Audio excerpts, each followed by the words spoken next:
दोस्तों, कौरवों और पांडवों के बीच हुए युद्ध के लिए अक्सर लोग दुर्योधन और कौरवों के मामा शकुनी को जिम्मेदार मानते हैं, लेकिन ऐसा नहीं है।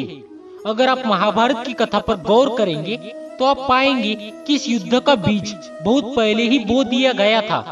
अगर सत्यवती और ऋषि पराशर के बीच प्रेम न हुआ होता तो शायद ही महाभारत होता। कथा के अनुसार द्वापर युग में पराशर नाम के एक ऋषि हुआ करते थे। वो बहुत ही विद्वान और योग सिद्ध संपन्न प्रसिद्ध ऋषि थे। कहा जाता है कि ऋषि पराशर एक दिन यमुना पार करने के लिए नाव पर सवार हुए। भाग्यवश उस दिन वह नाव मछुआरे धीवर की जगह उसकी पुत्री सत्यवती चला रही थी। निषाद पुत्री सत्यवती देखने में बहुत ही सुंदर थी। ऋषि पराशर उसके रूप और यौवन को देखकर उस पर मोहित हो गए। उन्होंने निषाद कन्या सत्यवती से प्यार करने की इच्छा जताई, लेकिन सत्यवती ने मना कर दिया और कहा कि यह तो धर्म के विरुद्ध है। विवाह से पहले मैं ऐसा अनैतिक काम नहीं करूंगी। पराशर ऋषि नहीं माने और उससे बार बार प्यार करने का निवेदन करने लगे। अंत में सत्यवती ऋषि पराशर से संबंध बनाने को तैयार हुई। सत्यवती ने ऋषि के सामने 3 शर्तें रखी। पहली शर्त यह थी कि उन्हें ऐसा करते हुए कोई नहीं देखे। ऐसे में तुरंत ही ऋषि पराशर ने एक कृत्रिम द्वीप बना दिया जहां उन दोनों के सिवा तीसरा कोई नहीं था। दूसरी शर्त थी उनकी कौम यार्ता किसी भी हालत में भंग नहीं होनी चाहिए। ऐसे में ऋषि ने आश्वासन दिया कि संतान के जन्म के बाद उसकी कौम यार्ता पहले जैसे ही हो जाए। और अंतिम और तीसरी शर्त यह थी कि वह चाहती थी कि उसकी मछली जैसी दुर्गंध मनमोहक सुगंध में बदल जाए।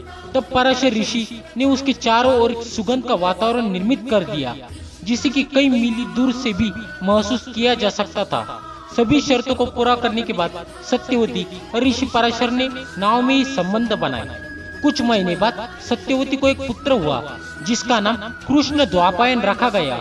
यही पुत्र आगे चलकर महर्षि वेदव्यास के नाम से प्रसिद्ध हुए।